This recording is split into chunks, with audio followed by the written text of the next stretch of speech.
হরে Krishna Bengali blogger রসদাই চ্যানেলে সবাইকে স্বাগত জানাই আরও একটি নতুন ব্লগে। তো ব্লগটা শুরু করলাম একদম বৃষ্টি থেকে। আজকে হচ্ছে ভোট, আজকে 25 তারিখ, আর সময়টা হচ্ছে ঠিক দুপুর 2টো। তো বৃষ্টি হয়েছিল। ভোটের কথা যদি বলেন, একদম আমরা সকাল সকাল ভোটটা সেরে নিয়েছিলাম। আমি এবং আমার দিদি ভাই দুজন মিলেই সকাল সকাল চলে গেছিলাম, গিয়ে ভোটটা দিয়ে চলে আসলাম। তো ভোটের ওই জায়গাটা একটুখানি আমি ক্যাপচার করতে পেরেছি। তখন খুব একটা যদিও ভিড় ছিল না, একদম সকাল সকাল, তো সেই জন্য খুব একটা ভিড় ছিল না। তো এখানটা হচ্ছে একটা স্কুল। তো এই স্কুলটাতেই প্রত্যেক বছর ভোট হয়। তো যাই হোক, ভোটের মোটামুটি কাজ কমপ্লিট হয়ে গেছে। এইবার ছোট্ট করে একটু আয়োজন করব, কারণ বাবাকে এমনিতে সব সময় পাওয়া যায় না, বাবার প্রোগ্রাম থাকে বা বিভিন্ন কাজে বাবা ব্যস্ত থাকে। তো আজকে বাবাকে একটু রিকোয়েস্ট করলাম যে বাবা তুমি এসো। আবার শাশুড়ি মাও অনেক করে বলেছেন, কারণ কি আমরা গেলেই মা বা বাবা কেউই যান, আর বছরে হয়তো 1 কি 2 বার, খুব একটা বেশি যাতায়াত হয় না। তো সেই জন্যই শাশুড়ি মাও বলেছিল যে যদি আসা যায়। তো বাবাও কথাটা রেখেছেন। তো এই যে আমি দেখুন একটু ছোট্ট করে আয়োজন করেছি, সেটা হচ্ছে এটা কাঁঠালের সবজি আর হচ্ছে পরোটা করেছি, কারণ বাবা ঠিক সন্ধ্যের টাইমে আসবে, আর সন্ধ্যের টাইমে খুব একটা বেশি ভাজাভুজি খুব একটা পছন্দ করেন না। তো সেই জন্য আমি করেছি মোটামুটি। আর এখানে না একটা নতুন জিনিস ট্রাই করেছি, কেমন লাগবে জানি না। এটা একটু এগ রোল, আমাদের নিরামিষ এগ রোল। তো সেটা আমি তৈরি করেছি, তবে কেমন লাগবে আমি যদিও জানি না। তবে ফার্স্ট টাইম আমি করেছি, যাতে করে প্রথমেই একদম গুরুদেব সেবা পায়, তারপরে আমরা সবাই পাবো। তো যাই হোক, এখানে বাবাকে বসার জন্য একটু ব্যবস্থা করেছি, সেটা হচ্ছে একটা চেয়ার দিয়েছি আর পিঁড়ি দিয়েছি বাবার বসার জন্য। তো তারপর আর ওদিকটাতে একটু চন্দন আর মালা ওগুলো রেডি করেছি, কারণ বাড়িতে গুরুদেব আসলে এতটাই আনন্দ হয়।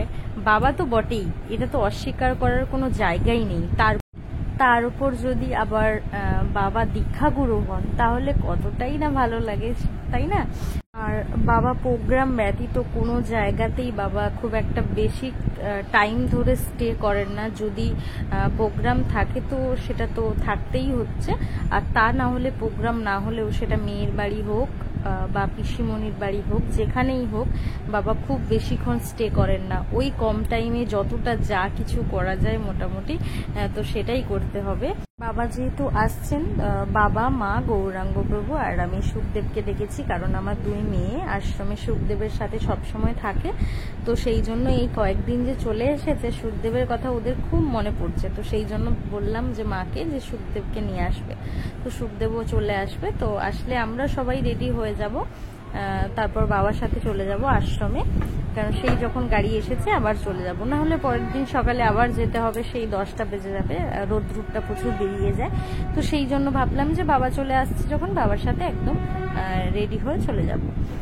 আমাদের বাড়ির 2 গোপালকে দেখুন, এই যে বসে রয়েছে আমাদের 2 গোপাল, তার সাইডে লক্ষ্মী রয়েছে, লক্ষ্মী জনার্দন রয়েছে, আর তার উপরে এই যে গীতা রয়েছে, তার সঙ্গে রাধা কৃষ্ণের ছবি রয়েছে।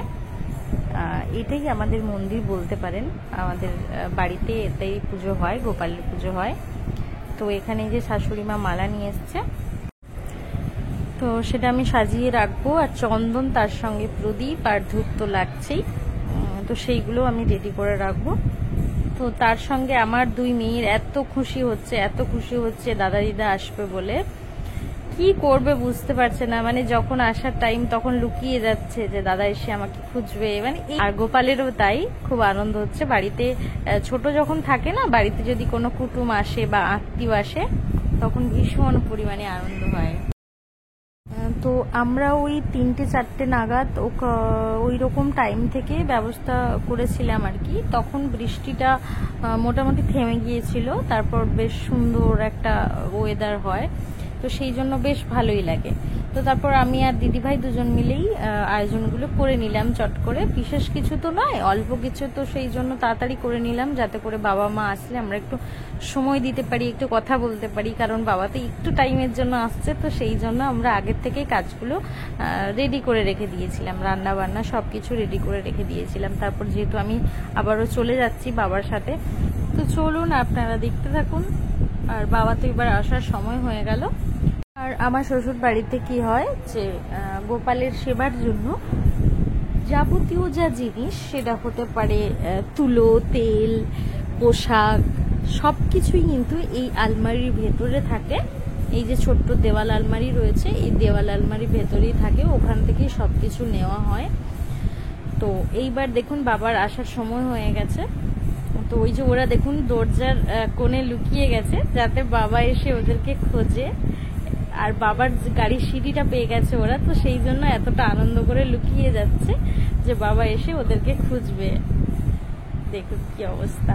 আর আমার ছোট মেয়ে না, আমি যেহেতু শাঁখ বাজাচ্ছি, আমার ছোট মেয়ে ঝাঁঝ আনতে চলে গেছে, তো আমি সেটা বাধা দিলাম যে ঝাঁঝ নিয়ে আসার দরকার নেই, বাবা এমনিতেই বকবে, আমি যে শাঁখ বাজাচ্ছি তাতেই বাবা বকবে, যে এইগুলো করার কি দরকার, এগুলো কেন করবে, এইগুলোই বলবে বাবা, তো এমনিতেই বাবা রাগ করবে। তো সেই জন্য ওকে ঝাঁঝ বাজাতে মানা করলাম, যে ঝাঁঝ বাজাতে হবে না।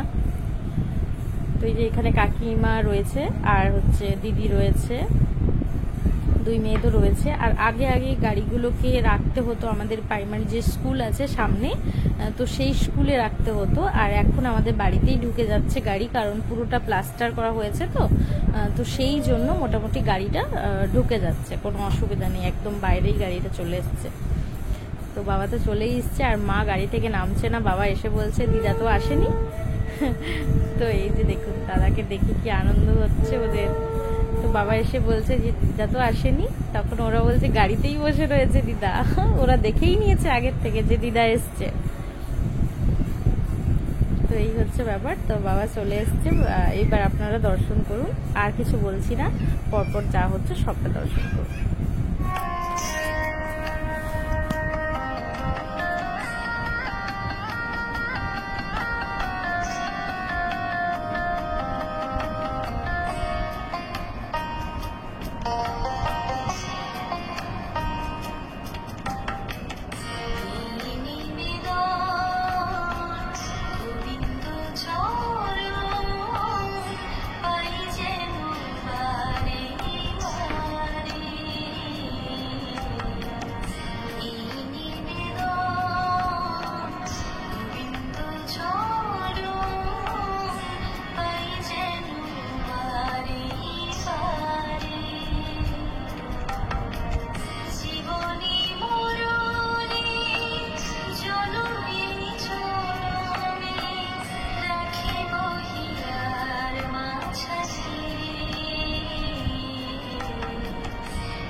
তো মাঝখানটাতে সেবা সব কিছু হয়ে গেছে, তো সেটা কমপ্লিট হয়েছে, আমি সেটার ভিডিও করিনি।